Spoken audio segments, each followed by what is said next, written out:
Hello everyone and welcome back to another Jared's Humble Maps. Today is going to be a short one, so we're going to jump right into it. How do I apply lighting, so that's light and shadows, to one of my maps? So we'll start off with an indoor map. This is a small basement or a cave dwelling. Here we are, we've finished putting all the stamps, we've put our textures down, and now we're getting into the final lighting. So we're going to do three different styles and we're going to go nice and fast. So this first one is going to be a very dramatic, it's going to be a very dark area. So what we're going to do is over here on the shape tool, we're going to click it, head over to pen. I like to do pen, especially when the walls are nice and easy to read. Color, we're going to change this to black, so I just like to bring it all the way down. Size, we can leave it. Style, we'll do a solid line here. Yes, we will fill with the color black. Change the opacity, we'll start with 35%, and then I always like to do anywhere between 20 to 30 blur. So now I'm holding down control, that gives me these guidelines. Left click, left click, left click. You get the idea, and we're just going to paint the entire wall or the entire room with this kind of shadow. So clicking add, and then what we're going to want to do is just make sure that our shadow here is beneath the sconce. So I'm actually just going to bring the sconce up into the light category. And now we can see that the shape is below. Then we're going to jump into our stamps. I like to do 2 rounds of stamps for my lighting. So this first one, when you click on it and type in light, you have a pretty white, and then you have a more colored orange one. I like to start off with a white. I'm going to do the stamp where it's against the wall, just raising it up a little here. And then again, when I'm clicking, I'm just making sure that it is above the shadow, and it is. It's also above the light. I don't necessarily want that, so I'll move that back.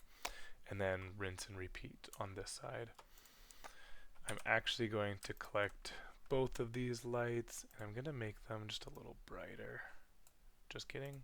I'm going to make them a bit more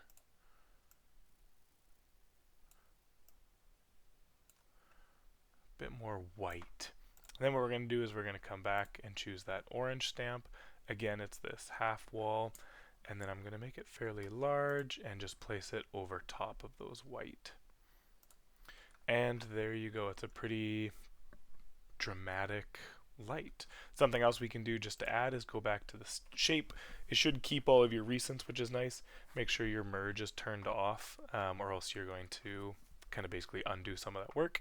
And then any areas that you know that light probably isn't going to hit, just add a bit more, and it's going to keep getting more and more dark. So here that crate is elevated, so it kind of looks like there's still some dynamics. Inside the crate here, we would probably have some more shadow. The light isn't going into there. And then again, just playing around with these steps over and over. So that's our first one for a very dramatic look. We'll jump over here into this corner here. So there's only one light source. It's going to be very similar. So we're going to start off with that bright underlay. This one we're going to stick to the same pattern. I'm going to just make the light quite a bit bigger. So I'm just making the stamp bigger altogether. Then we're going to jump over. Again, now we're doing that orange over top. If here, like we would normally have light kind of come around this corner a little bit. So what I like to do is just change to this smaller area spotlight, and then I actually change the opacity down a little bit, and then I just add it in by hand and just try and blur it in. This one over here is a little too strong, so I'm just going to get rid of it, and then again just adding it to get the idea that light goes everywhere. So again, turning down the opacity quite a bit into what I'm wanting. This is a very red light, all things being said. And then we're going to come back with the shape here. I'm going to go to free draw because I think I can get a pretty good idea of where the shadows would actually be. Again, this shadow or this light is going to reach all the way over here, but behind the table we're going to have some shadow where that torchlight can't get. And I find that when I'm going around actual objects, it is quite a bit easier to use freehand. It's a bit faster. Yeah, and it's just playing around with this aspect. So all of the light is coming from the central torch. That's where my light will be. One thing I also like to do is I'll head back to my pen, and then I will actually just go around the entire wall, around the entire piece, just about like a centimeter or less. Um, this wouldn't be true to actual light. I think it just looks on battle maps because it gives the idea that the walls are actually higher. So there you go, you get a sense of depth. And then bringing it back over to pen, over here this crate would cast shadow over here and over here. There you go, nice and easy. Another little room done. This last room, we'll go through this main corridor. So my idea is this is coming down from a very bright outward light. So I'm actually going to change over to the white light specifically, just bringing down the stamp a bit more. And I'm actually going to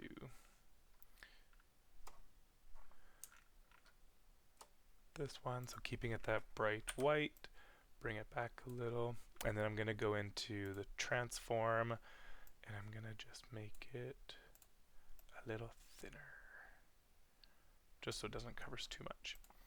And then similar to this one, I want it to really feel like it is outside light, like it's the sun, so we'll just make it quite a bit brighter. And then you can always go back over top of it. This one I'll probably do with these lighter ones or longer ones, but I'll change the opacity just so it feels a bit more like natural white light. And then again, we'll go back into our shapes and we will put shadow everywhere that there would not be. So obviously there's this wall blocking, so all of this will be pretty covered.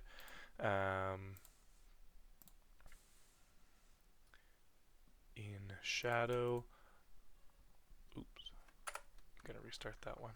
That one's a little confusing.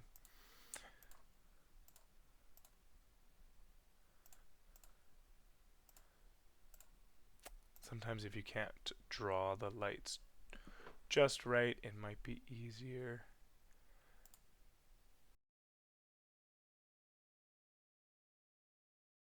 Alright, so big light source here, coming in, casting shadow. Obviously everything behind this wall is unlit, so it's going to be naturally darker.